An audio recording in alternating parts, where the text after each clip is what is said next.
Do you really expect me to believe that? Don't know how to answer that.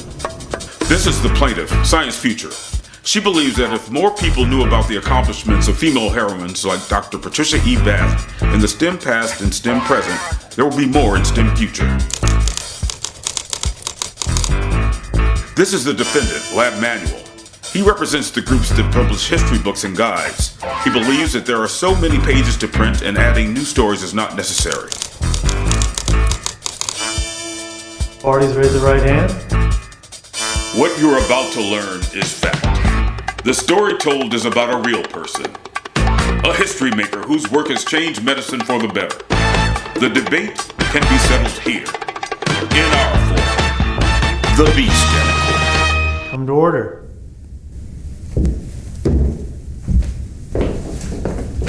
Litigants have been served. Thank you.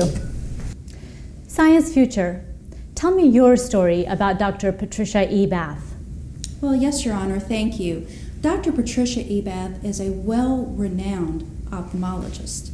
She was the first female African-American surgeon at the UCLA Medical Center, as well as the first female ophthalmologist at the Jules Stein Eye Institute. And why does she deserve a place in the science books? Well, Dr. Bath was born in Harlem in 1942, and she came from humble beginnings. And then she graduated from Howard's Medical School and became the first female African-American to patent a medical invention. And that medical invention is the laser phaco probe that revolutionized the way that we treat cataracts.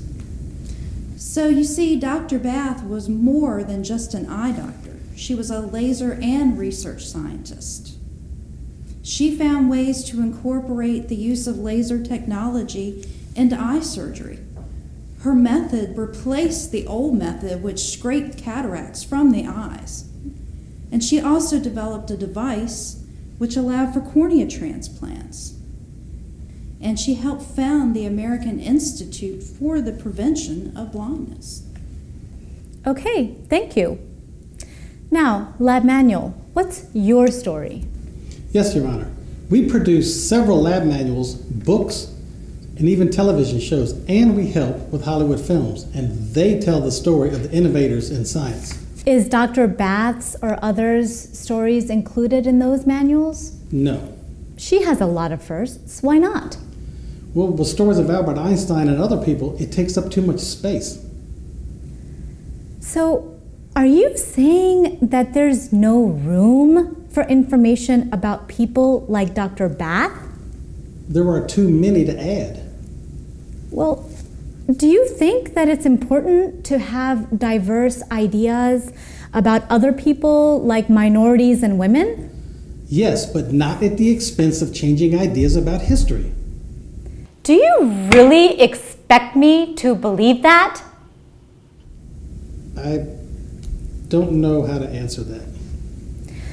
You see, this woman's invention changed the medical field, and her contribution should be recognized all over the world. And so should the contribution of others like her.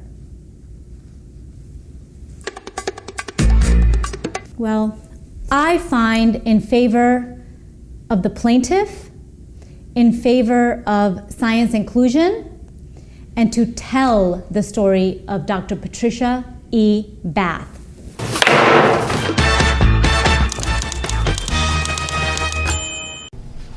Science Future, what do you think about the judge's verdict?